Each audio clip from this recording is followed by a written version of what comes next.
সারা দেশে বৈষম্য বিরোধী ছাত্র আন্দোলনের ডাকা অসহযোগ আন্দোলন ঘিরে দফায় দফায় সংঘর্ষের ঘটনা ঘটেছে বিভিন্ন অঞ্চলে।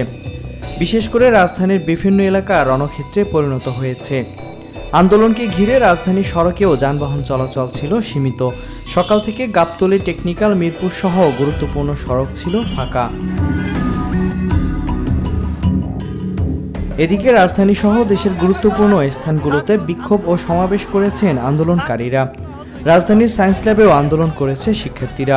সকাল থেকে সিটি কলেজের সামনে জড়ো হয়ে বিক্ষোভ মিছিল করেন তারা। এ সময় শিক্ষার্থীরা জানান, আমরা এখানে শান্তিপূর্ণভাবে আন্দোলনে ডাক দিয়েছি। আমরা এখানে কোনো সহিংসতা চাই না, এখানে আমরা দাঙ্গা হাঙ্গামা আমরা করতে চাই না।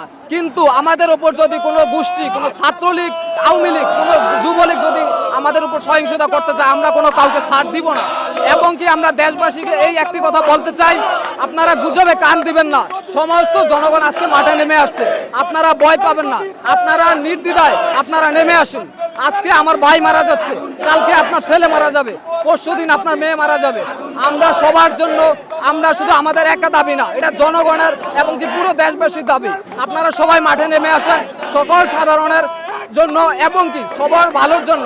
আমাদের এক দফা এক দাবি, সরকারের পদত্যাগ।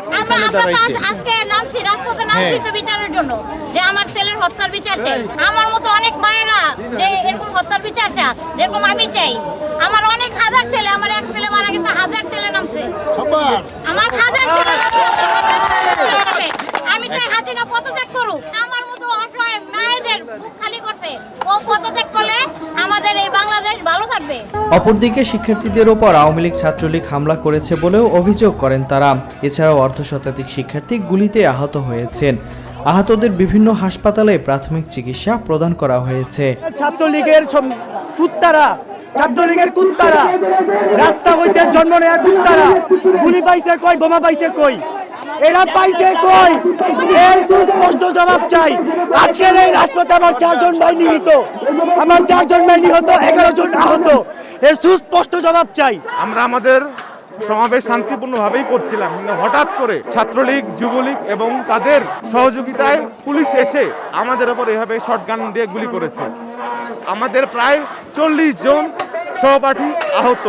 জিগাতলা থেকে তারা আমাদের 7-8 জন ছাত্রছাত্রীদের উঠিয়ে নিয়ে গেছে। ছাত্রলীগরা, পুলিশরা না, এবং টিয়ার শেল, সাউন্ড গ্রেনেড, নানা ধরনের আগ্নেয়াস্ত্র এবং দেশীয় ধারালো অস্ত্র দ্বারা তারা আমাদের উপর আক্রমণ করছে। আমরা এটা তীব্র নিন্দা জানাচ্ছি এবং আমরা তাদেরকে হুঁশিয়ার জানাচ্ছি, এইভাবে চলতে থাকলে আমরা আমাদের যে আন্দোলন তা মহা আন্দোলনের রূপ নেবে এবং শেখ হাসিনা আপনি দেশ পদত্যাগ করতে বাধ্য হবেন, শ্রীলঙ্কার মতো পালিয়ে যেতে বাধ্য হবেন। মনে রাখবেন, আসছে ফাগুন, আমরা হব দ্বিগুণ। আমাদের দাবি একটাই, শেখ হাসিনার পদত্যাগ চাই। শান্তিপূর্ণ আমাদের আর গাড়ি নাই, আমাদের আর কিছু লাগবে না। আমরা খালি একটা জিনিসই চাই। শুনেন, আমরা শান্তিপূর্ণভাবে সব করতেছিলাম। শেখ হাসিনা প্রথমে নামাইছে ছাত্রলীগ, তারপর নামাইছে হচ্ছে এই পুলিশদেরকে। আমাদের গায়ে হাত দিয়েছে, হত্যা হয়েছে, এতগুলো স্টুডেন্ট যে মারা গেছে, তার দায়ভার কে নেবে? পুলিশ এটাকে বলে হত্যারই বলে। আমাদের সংলাপের কথা বলে সব জায়গায় হত্যা চালানো হচ্ছে। কুকুর লীগরা আমাদের উপরে অত্যাচার করছে। আমরা এক দফা দাবি না মানা পর্যন্ত রাজপথ থেকে সরব না, এটাই আমাদের দাবি। এখন না 9 দফা দাবি নয়, আমাদের এক দফা দাবি। ওদিকে রোববার সন্ধ্যা 6টা থেকে পরবর্তী নির্দেশনা না দেওয়া পর্যন্ত ঢাকা মহানগর সহ সব বিভাগীয় সদর, সিটি কর্পোরেশন, পৌরসভা, শিল্পাঞ্চল, জেলা সদর ও উপজেলা সদরে সান্ধ্য আইন বা কারফিউ জারি করেছে সরকার। রোববার স্বরাষ্ট্র মন্ত্রণালয়ের এক সংবাদ বিজ্ঞপ্তিতে একথা জানানো হয়েছে। আমাদের জন্ম একবার হয়েছে, আমরা একবার মরব। তা পুরুষেরা বারবার মরে, আর বীর পুরুষেরা একবার মরে। Miron Ahmed, SATV digital. খুনির গদিতে, খুনির গদিতে রক্তের বন্যায়